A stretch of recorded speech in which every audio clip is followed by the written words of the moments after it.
Taiwan's gas could run out in 11 days under blockade. Kaohsiung Notary dies after being scammed 160 million new Taiwan dollars. NVIDIA Taiwan HQ stalled over land rights. Trump's clash with Chicago escalates. Deadly airstrike hits Myanmar protest. Bear rampages through Japanese supermarket. U.S. expands tech export restrictions on China. Solar and wind outpace global power demand growth.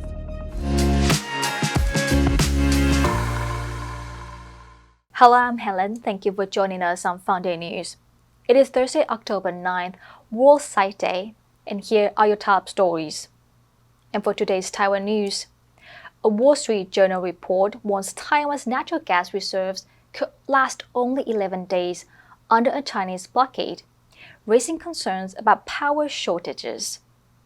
Lawmakers urge stronger fuel and supply reserves.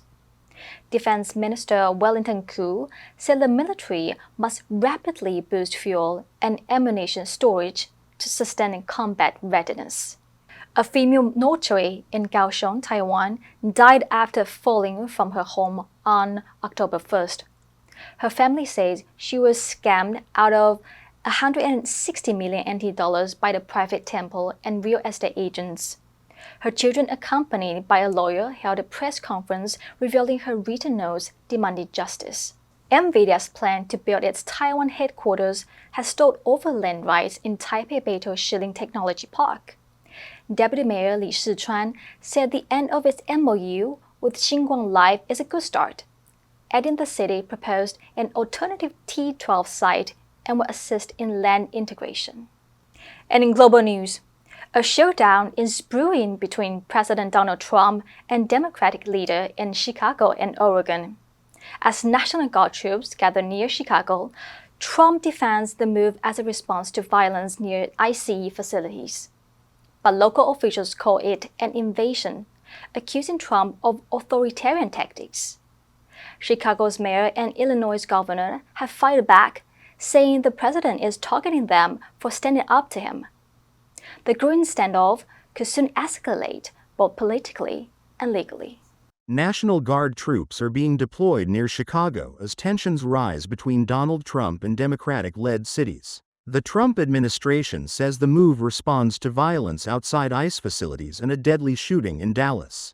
But Chicago Mayor Brandon Johnson and Illinois Governor J.B. Pritzker condemned the deployment, calling it Trump's invasion. Trump accused the two officials of failing to protect law enforcement and said they should be jailed.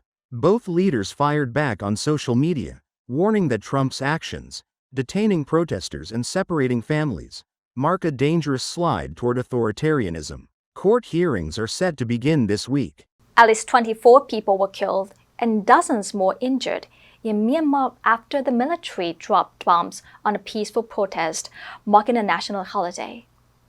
The attack took place in the Sakan region, where residents had gathered for a candlelight vigil against military conscription and to demand the release of Aung San Suu Kyi.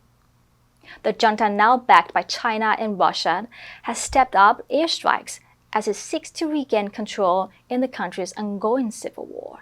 Witnesses say a military aircraft dropped bombs on about 100 people gathered for a peaceful protest in Chong Yu Township during the Thotting Ute Full Moon Festival. The assault occurred in two waves at about 8 p.m. and later at 11 p.m., when motorized paragliders dropped munitions while crowds were still present, and local reports say the military has increasingly used such drones to bomb civilian locations near resistance strongholds. Myanmar's military, strengthened by new Chinese drones and Russian support, has intensified air attacks in recent months, regaining territory but inflicting heavy civilian casualties across rebel-controlled regions.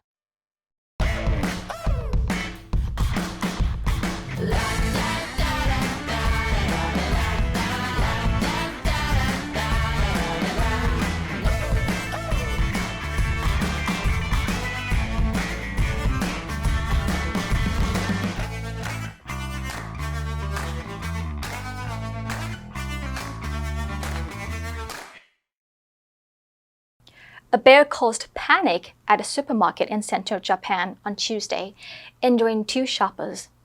Standing 1.4 meters tall, The bear entered the store after crossing a parking lot in Numata City, about 18 miles north of Tokyo. Though no deaths occurred, this follows earlier attacks this month that have already claimed 7 lives, marking the deadliest year for bear attacks in Japan since records began in 2006. Authorities continue to warn residents to stay alert. The bear first attacked one shopper in the parking lot before entering the store and striking another. Around 40 people were shopping at the time, but fortunately, no fatalities occurred. Earlier this month, Japan experienced 2 deadly bear attacks, bringing the total deaths this year to 7, the highest since official records began in 2006. Police urge residents to exercise caution and avoid areas where bears have been sighted, as encounters remain unpredictable and dangerous. Experts say bears are increasingly venturing out of their traditional habitats and into urban areas in search of food because climate change is interfering with the flowering and pollination of some of the animals' traditional sources of food. The Trump administration has expanding export restrictions on Chinese tech firms to include their subsidiaries, aiming to prevent companies like Huawei, YMTC, and DJI from bypassing U.S. controls. The move could impact tens of thousands of companies and has drawn sharp criticism from Beijing, which called the policy extremely malicious. The U.S. Commerce Department says the rule closes a major loophole in export controls as tensions continue in the ongoing technology rivalry between Washington and Beijing.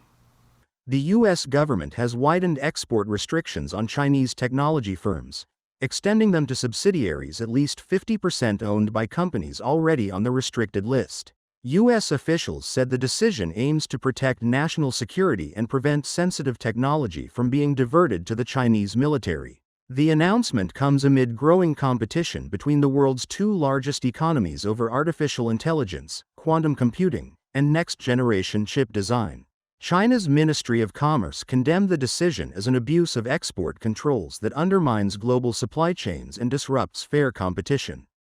Global solar and wind power generation has surpassed electricity demand growth this year, marking the first time renewable energy sources collectively produced more power than coal.